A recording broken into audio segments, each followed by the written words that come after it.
3 great Italian prog rock albums nobody talks about. And why is that? After all, Italian prog rock is still discussed today all over the internet. Perhaps these albums are too approachable, a capital sin in the sometimes snobbish world of prog, or maybe it's because of their unconventional features. One is a quirky jazz-pop collaboration with a poet, another is a psychedelic pastoral elegy with arrangements by an Academy Award winner, and the third, well, I can't define it in one simple sentence. Maybe that's it! People tend to ignore what can't be easily categorized, but that's not how I roll. Hello top hatters and newcomers! This is Simon Mas, your friend with a master's degree in music and the most unconventional dress code in the music talking video sphere, to say nothing about my agenda. Why is this music so great? And why is nobody talking about it in the prog rock scene? Here are my 2 pennies worth and give me a piece of your mind at the end.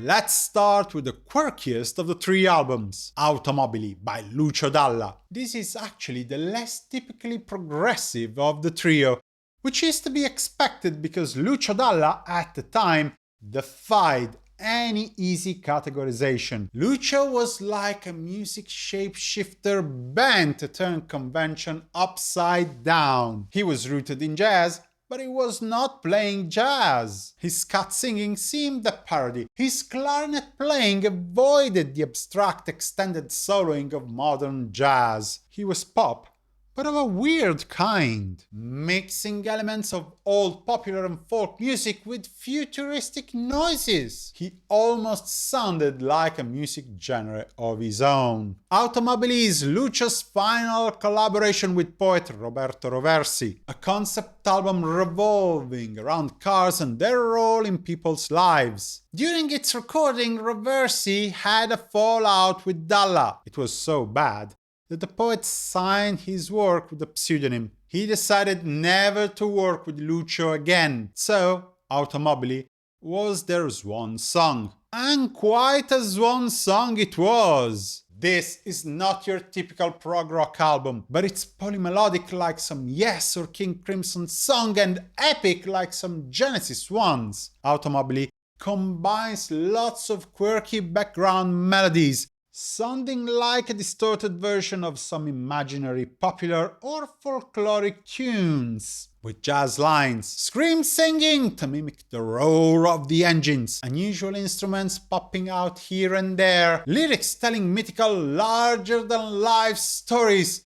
I'm not the only one thinking this is prog pop, right? Only Due Ragazzi, at the end of the album, sounds too conventional to be anything but straight pop, which is telling, as I will explain later in the section. Mille Miglia is an 8-minute epic about 2 editions of the eponymous race.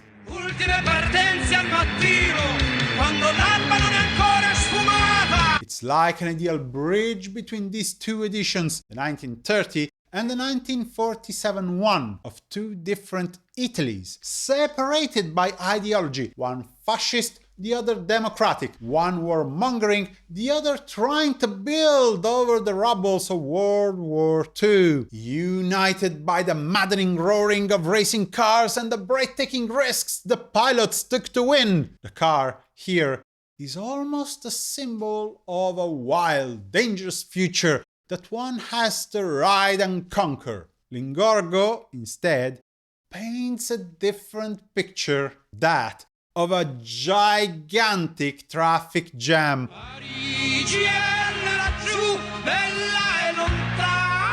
Almost an entire world seemed caught in the jam heading to and from Paris, moving so slowly that people can talk and get to know each other. Again, the car is a means to unite people in a communal experience, but Automobili is also Nuvolari. Il suo sguardo è di un falco per figli, i suoi muscoli, sono muscoli eccezionali! A memorable portrait of one of the most legendary Italian drivers of all times. Check out the story of just one of his impossible victories, linked in the description. And what about Il Motore del 2000? A visionary portrait of a futuristic engine that seems to evoke a new society and a new world order too.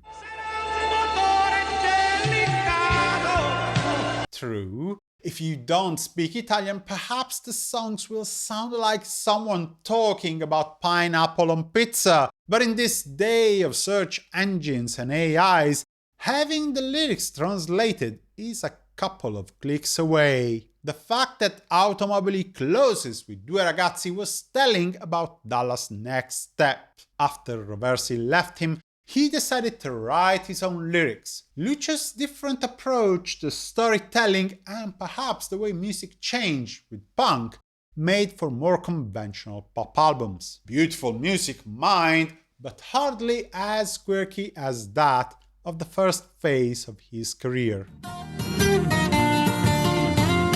You know when you read a book for a second time years later and you find it hasn't aged one bit? That's what happened to one of the finest Italian singer-songwriters, Fabrizio De André, in 1969. The book Spoon River Anthology by Edgar Lee Masters. Fabrizio had first read it in 1958 when he was 18, and having found it still so impressive when he reread it, he had an idea. Why not base one of his albums on the book? Now, De André's lyric crafting was so good that it still inspires songwriters and poets alike in Italy. But for this album, he topped himself. 1971, Non al denaro, non all'amore, né al cielo. The work of someone who could get at the heart of his subject with the turn of a phrase. Non al denaro was also the first of two collaborations with future Academy Awards winner Nicola Piovani. De André humbly decided to call his friend Giuseppe Bentivoglio to help him work on the lyrics. The two selected 9 of the 213 Spoon River poems. Then Fabrizio rewrote them, brainstorming with Giuseppe. The new texts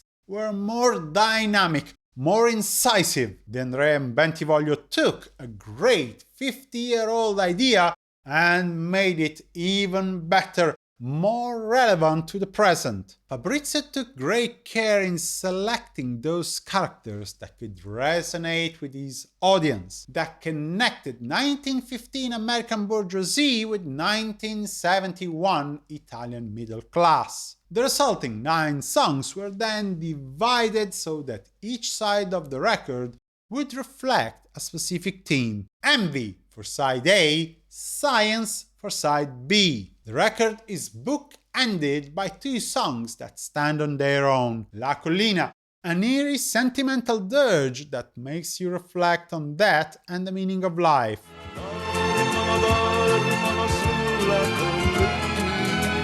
And Il Suonatore Jones, a song that never fails to bring a tear to my eyes. In un vortice di polvere gli altri. Jones dies alone and poor. Everyone has taken advantage of his ability to play a tune, and he loved playing for the sheer fun of it. But unlike other characters, Jones dies laughing, surrounded by beautiful memories. E nemmeno un rimpianto. That is a very big promise to make, both terrible and heartwarming. The kind of existential question worth pondering. Is it better to do the sensible thing and do what is expected of you, most likely ending up sad and empty, or risk it all to stay true to yourself and your desires, to perhaps die with a smile on your face?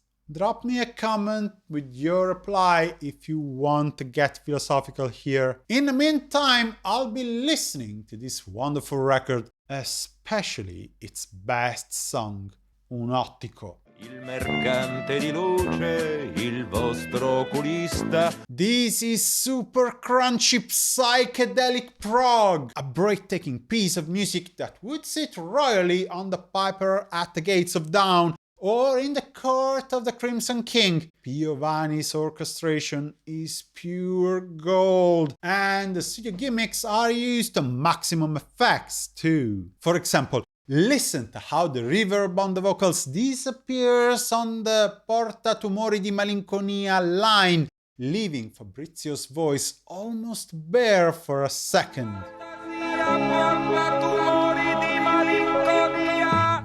Non al Denaro wasn't De André's only flirt with prog, but if you have to choose only one more album of his, make it the one David Byrne considered one of the most important releases of the 1980s, Cruza de Ma, co-produced with former PFM's Mauro Pagani. Lucio Battisti is not the first composer Italians think about when talking about musical experimentation. The national stereotypical view of his work looks at it as a bunch of great canzonette, little songs, literally. You know, the kind of stuff that works well with the masses. Light, simple, rather formulaic love songs that celebrate life and being alive. Sure, Battisti was a master, but he wrote commercial pop music. Sure. Or perhaps this was just a label Lucio was stuck with, however much he tried to shake it off. The truth was that Battisti didn't really care for public expectations, and his 1974 Anima Latina was anything but a collection of little songs. The album was born out of a trip in Brazil and Argentina that Battisti had made that summer. When Lucio was invited to appear in a couple of TV shows in South America, he jumped at the chance. After the work was done, he went roaming with Mogol, his longtime lyric writer and friend, traveling on horseback, seeing new things, discovering new music, getting to know different cultures and people. Anima Latina, meaning Latin soul, came out of that experience. The album is an incredible mix of new sounds, like the synths or the EMS Synthi I Fly, an analog effect unit that David Gilmour had pioneered on the Dark Side of the Moon. And old South American rhythms and atmospheres. It's incredible, because you wouldn't believe how convincing the mix of these two universes sounds. It has the melancholic beauty of bossa nova, the joyful explosiveness of samba, with some hints of krautrock.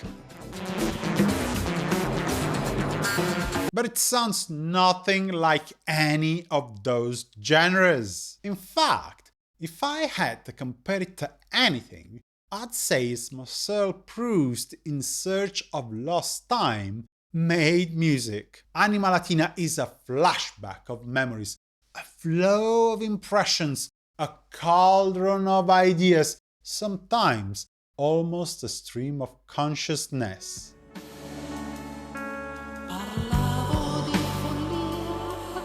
Its lyrics are often almost unintelligible because the voice is well low in the mix. They emerge to paint impressionistic pictures about love, ownership, innocence. I have tried to give you small samples here, but this is an album that is best experienced as a whole. Critics mostly hated it. The most positive reviewers were puzzled by what was on offer, and forget the other ones. Then, after 40 years, they came to their senses and everyone suddenly decided that this was one of the best, if not the best album Battisti had ever penned. I wonder how long it will take these Illuminati to understand his final 3 or 4 visionary electronic albums. The 40th anniversary of Don Giovanni is just around the corner, coming in 2026. Which reminds me, tell me what is your favorite misunderstood album with a comment. After leaving a like to this video, of course. After all, if you're still watching, I think I deserve your pat on the back. And maybe you can afford to generously send me a small PayPal donation too. It'll do wonders to help me produce more and better free videos for you. The link is here and in the description. Thank you! Woo, this video is way longer than I had anticipated. Before you go, let me know what you think of these 3 albums. This, my dear Top Hatters, was your Simon Mas. Stick around for more music-related content. For the moment, stay cool and keep your top hat on. Bye!